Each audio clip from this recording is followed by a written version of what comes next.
Toyota. All right, so welcome to Sports Nation. Marcellus Wiley has yet again another day off. We wish him well. Wow. Carrying champion here. I'm hating, right? Because I'm on the day You off. were out for like 2 weeks. I know. I'm out for like 10 years. I have my nerves. We've got Ryan sitting in, LZ, and George. You guys look amazing. You too. Who put this all together for you? Our people. Okay. We have people. You can talk to our They people later also if you have want. people to talk about what's going on in sports. Going Places, presented by Toyota. First up, Houston, we have a problem. Well played. No one in the show yesterday thought that they would win the series, and they said it still was important, though, to at least win Game 1 at home if they wanted it to be competitive. So no surprise here. Harden and CP3's efforts could not match the Warriors' offense. KD, unstoppable, no surprise. Charles Barkley, after it is all said and done, essentially said the series is over. Just listen. Anybody who think the Rockets gonna win a game or win this series is an idiot. You're declaring this a sweep This after is one game. over, Ernie. The Rockets can't beat them. Like I said, I picked the Warriors in 5. Can they win a game? No, they're not gonna win a game. Hey, I picked the Warriors in 5. I want to say I'm taking the Warriors in 3. What kind of math is that? New math? So Chuck is giving the Warriors it all in 3. Obviously, Ryan, you play with CP3, so I want to get your perspective, insight. What could he do to change that narrative, if at all? Well, he's got too much fight in him. And not just CP3. I play with probably half the guys in that rotation. You know, Trevor Ariza, Bamute, Nene, Trev. They're going to fight. They're going to bring it. They're going to put everything they have on the line. I don't think it's enough to win the series, but they will not be swept. You know, he called out 3. Unfortunately, it leaves another game for the Rockets, but there's no way that this team goes home. Okay, so what do you mean more fight? Explain that to me. What are we going to see that we didn't see in Game 1? Well, it's going to be physical. It's going to be personal. Obviously, Draymond threw that shot to kind of set the tone in this series, and you'll see a little more than that. You know, nobody really put hands on KD. You know, you saw P.J. Tucker kind of get under him on a couple tough shots that he hit, but you got to check that guy at half court. You know, he's too good in this series not to have somebody put their hands on him. You know, George, yesterday you simply said that you didn't care how many games they won. They would have to win 4 for you to believe. Essentially. And I said if they didn't win Game 1, that it was going to be a wrap, that they had no chance of even extending this series beyond 5 games. So I don't agree with Charles. They'll get swept, but they just don't have enough, Kerry. And here's the thing.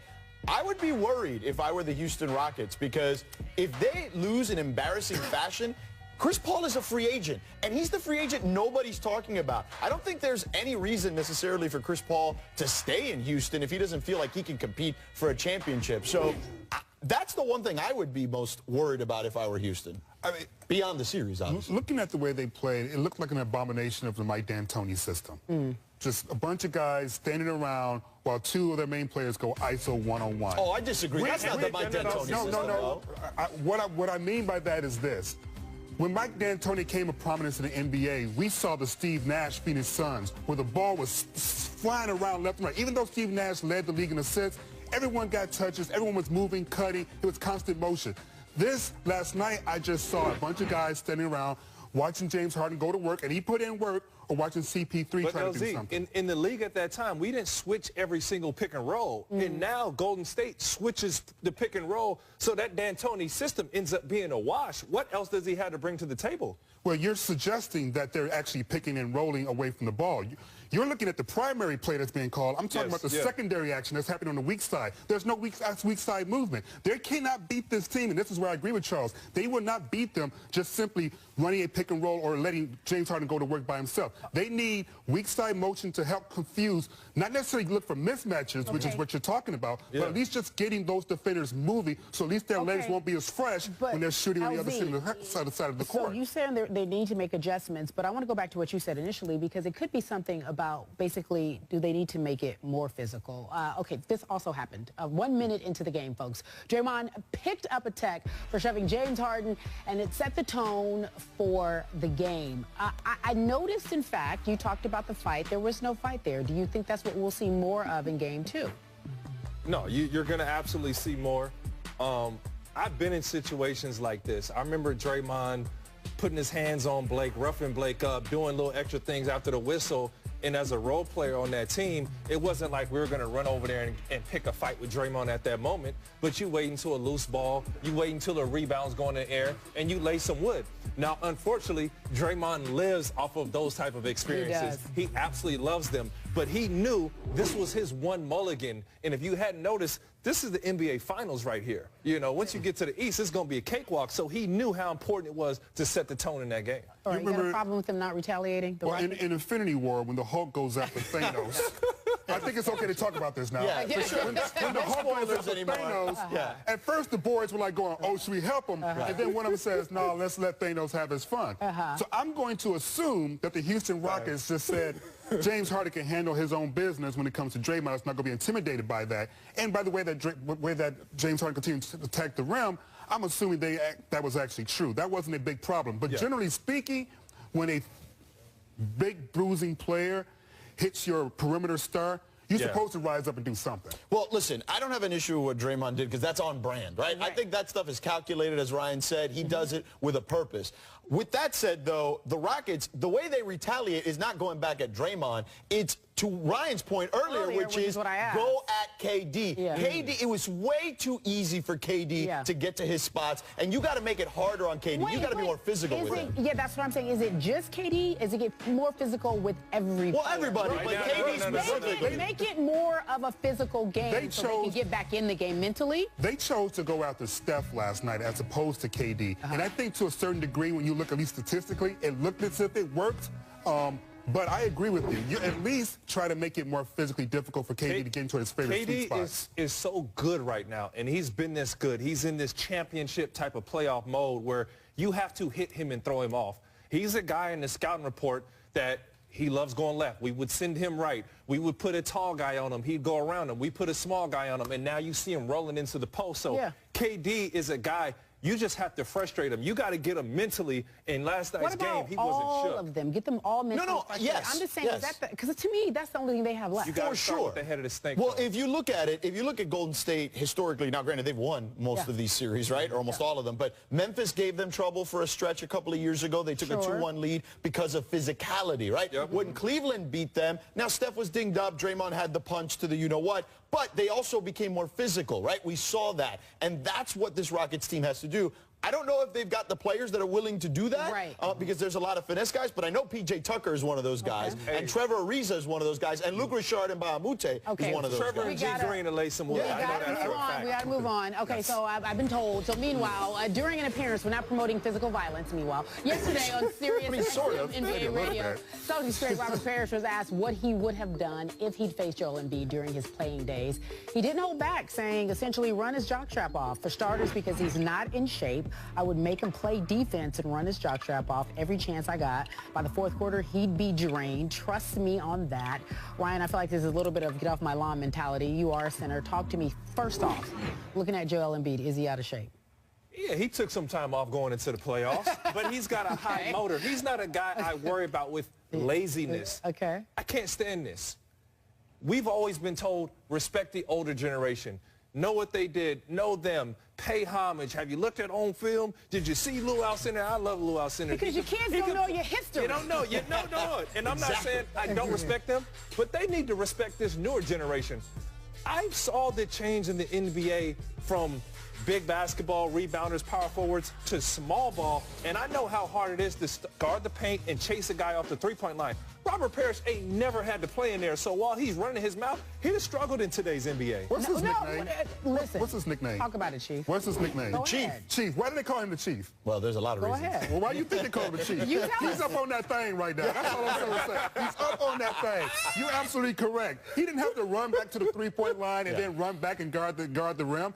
He's talking about basically, oh, these young fellas, they don't know how to play basketball in my day. And that's a real tired sort of trope right now. But look, you both make astute points. But the reality is that he's right, because Ryan kind of mentioned it earlier. You know, he wasn't in great shape to start the postseason because he had missed some time. And look, when you compare him to the guys that came out back in the day in the 80s and the 90s, like David Robinson, look at that dude. He had popcorn muscles. Akeem, Alonzo Mourning, You're not mentioning the right name. Hold on. You're not mentioning the right name. Okay, but I'm telling you, like those type of guys, you look at their bodies. And I'm telling you, you haven't mentioned the right let name. him finish. Let him finish. He What were you said, saying? I would run his jockstrap off. I know, So you need to say Robert Parrish was one of those dudes. Did you see that still shot we had of him? He was shredded just like those dudes. So that's what he's talking about. He can be right and you can be right. It can be both things. He was not a gazelle in his prime. He was not a gazelle in his prime. He's talking like he would have been running them up and down the court. He wasn't that fast in his prime. I'm sorry. Okay, but speed is one thing. In shape is another thing. Those are two different things. And I was that type of player. That's how I had to beat the majority of my matchups. And when I look at Embiid on film, he's not a lazy player. He has not enough at all. Of a motor to get not at all. You're saying he's out of shape. He's not as physically fit as he is. As he could be. He also said Brad Stevens gets too much shine as a coach. So as I said, he was up on that time. Right. That is true. Yeah. Leave That it is to true, Lambeau, though. folks. Des Bryant still doesn't have a job, but one of the his former teammates thinks he knows where he might end up. Jason Witten, now a colleague of ours, says on at a Schefter's podcast that he has an idea about where he could go and win. Take a listen. Certainly going to have some great opportunities. He's motivated, and I think he's going to end up going to the Green Bay Packers. I mean, I think that's a great spot for him. Aaron Rodgers, he throws that back shoulder throw so well, and Dez has great chemistry with a good quarterback that can put the ball wherever he wants, because I still believe Dez can high point the football as good as there is any other wide receiver in the National Football League. So you partner him up with Jimmy Graham and Aaron Rodgers, I think that offense can put up a lot of points. And losing Jordy Nelson here in the offseason when they cut him, I think it's a win-win for the Packers. I look for him to go there. George, was it a catch? No, I'm kidding. George. It was, I thought. Yeah. Could you see this? Yes, I do, and I like it. I'd like to see it for a number of reasons. I think that the elephant in the room in Dallas is that, yes, Des Bryant's skills were diminishing a little bit. Clearly his drops were becoming a bigger issue, and he lacked some separation at times. With that said, you combine that with a young quarterback in Dak Prescott, who, look, let's face it, is a little bit more of a game manager at this stage of his career, and that's not a negative connotation. Tom Brady was a game manager to start his career, too. So Dak can evolve, certainly, but he needs a guy who can sling it, who can put it right on the money for him. Tony Romo was that guy. Aaron Rodgers is the best in the business. He clearly could be that guy. You know, I had this exact team in mind. You know, similar to myself, like the center position, I needed a great point guard, and I was blessed to play along with some Hall of Famers. Jason Kidd, Baron Davis, John Wall. Let's go down the list. Rajon Rondo. Oh, this is your highlights again? Throw it up, big fella. Go get it. Showing the same three highlights. Go on. No, Carrie, that's a new one. No, that was it. Take that, Spencer Hall. That's a new one. Look. Is that a new one? Oh, what? I saw that yesterday. No, seriously. I'm kidding. You go from being a guy at the end of the bench to a guy who's producing big minutes in a lineup, and I know situations where Rondo would tell me, just run and get to the spot, look it to the rim, I'll have the ball in the air waiting for you, and that's as similar to Aaron Rodgers that he can do for him. Yeah. All right, I got a bump, guys, which means we got to go to break. We got to pay the bills. LeBron said he isn't worried about the Celtics, but guys, how important is Game 2? I said that. I'd say pretty important. Same question. I guess so. This is Sports Nation. Sports Nation is presented by Toyota. Let's go places. Toyota. That's right, folks. Welcome back to Sports Nation. The Cavs and the Celtics face off tonight for Game 2 of the Eastern Conference Finals. And here's the 5 things you need to know about the game. Number 1, you can expect a lineup change. Ty Lue said Dan Gilbert sent him a text earlier this season about the team and essentially said, philosophically, sometimes I think we should not be afraid to fail as much as we seem to be. Then when Lue was asked about starting Tristan Thompson tonight, here's his response. It's definitely something we have to weigh. And we waited before the series started, but, we won 7 out of 8, and we weren't going to adjust until, someone beat us. And we had played well with that lineup, and it got us to this point. So, yes, we have to weigh that decision. Meanwhile, Thompson seems to be the best option because he can shut down Al Horford, something Kevin Love struggled with in Game 1. Second thing you need to know, Celtics' young 3. You see what I did there? Jaylen Brown, Jason Tatum, and Terry Rozier are putting on a show. They stepped up during Kyrie's absence. So let's take a look. We see just how much better their numbers have been, all 3, scoring more in the postseason. And number 3 for you guys, Marcus Morris will have a change to shut down LeBron. once again, or a chance. We'll see what he tries to do. Ahead of Game 1, Moore said he was the best player in the league to guard him, but the numbers also show he outplayed him. Let's take a look. Head-to-head, Morris was better than LeBron in scoring, rebounds, and he even had fewer turnovers. And guess what? He could do it again tonight. But not so fast. Let's remember this. 4 things that you forgot about LeBron. He never, ever, ever loses a second game. Let's take a look. Good news, folks. The Cavs' history on his side. Here's a look at LeBron James following a Game 1 loss in Eastern Conference Finals 2011-2010. He's doing well. His teammate Kevin Love has full confidence in him. So let's listen to what he had to say. Yeah, I expect him to have a big response. He's always done it. Even before he came back to Cleveland, since I've been here, he's always responded big. And I imagine it'll be a lot like what was that, Game 2? Against Indiana too. We had a really tough loss, and he came out, played very well, and started that game off extremely well. So I just mean, he's going to approach this game as one that he's going to have to lead and bounce back. All right, and finally, number 5, Cavs do not wear matching gray suits. Don't do it. Cavs come to playoff games wearing the matching gray suits. They posted a 1-3 record, losing by 15 points per game. I like the suits, actually. Here are some more numbers from the gray suit games. Seems like the suits are really bad luck. So, guys, here's the question. We already talked about how important Game 2 is, so tell me what you think will happen tonight, Ryan. What will LeBron do? Well, LeBron is going to get back to being LeBron, and this isn't going to be a brute type, I'm going to go force my way. This is going to be a strategic, intelligent move. One thing I'm going to look for is a lot of 1-3 pick and roll with Korver and LeBron. Why? You got Korver popping back, you get LeBron going downhill. I'm going to look for Jeff Green and Tristan Thompson to get back in the lineup. Why? They got to match the versatility of the Celtics. There's a number of things that Coach Lue can do. I've been in playoff situations with Ty Lue, and he's probably the best coach I've ever had at just reminding you who you are, what makes you great. I remember him telling Kevin Garnett, KG, when you set a screen and you're blowing up plays on defense, you're great. He reminded Paul Pierce of times when he got out and guarded LeBron. So I know and I trust that this team wins this next game, and I'm rolling with Cleveland. Okay, I'm not going to ask how important it is. You tell me how important it is. Well, it's very important for the Celtics to win this game because they have a horrible road record during the playoffs.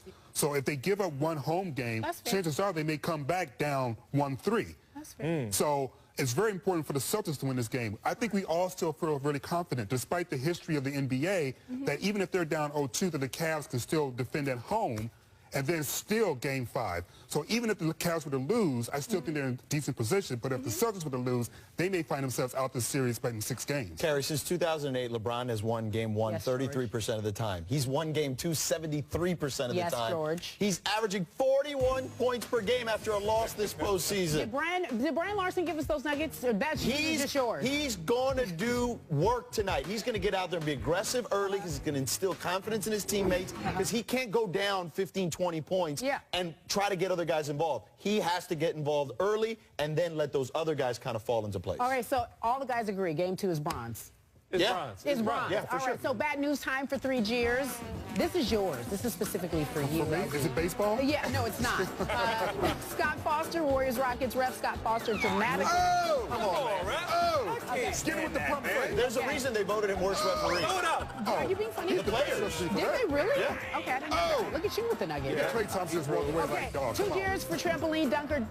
The Warriors Rockets game. All this is Warriors Rockets games, folks. Fails at the trampoline dunking. Go get it, That's what really happened in the game. Man, are you embarrassed by that? Like you had help. And He wound back, too. He was trying to get it. You got to bring your playoff team out, man. Okay, 3 Jeers for this Steph Curry. Same game. CP3 drops Curry and then does what? That's payback from a couple years ago.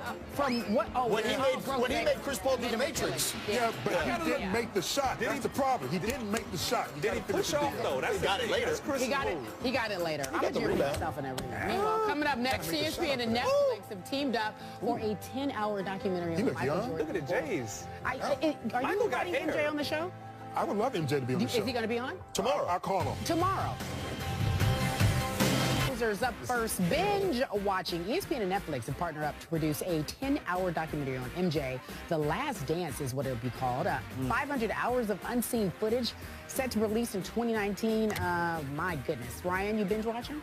I'm gonna watch it. I'm gonna watch it. But if LeBron is the greatest of all time, are we trying to sway the vote back to Mike? Is that what's happening here? As a lifelong Piston fan, I'm gonna give you 7.5 hours. I can't watch 10 hours of pain. I just bad want memories. I just want Mike from the Hall of Fame speech, the raw Mike. Winter Wakanda! all day, every day. Chadwick Boseman been learning martial arts to prepare for his role in Black Panther. Marvel Studios' Black Panther is available on Blu-ray and digital. Anybody have Blu-ray? I was having that conversation. I don't have Blu-ray. I don't have Blu-ray. But I've already purchased the movie, and I just watched it again this morning. Well, stream it. Stream it. Ryan, thanks for hanging out. We got to kick you out. Somebody else in. Bye, Ryan. Marcellus is back. He's back. This guy's going to be here. Highly Questionable's next.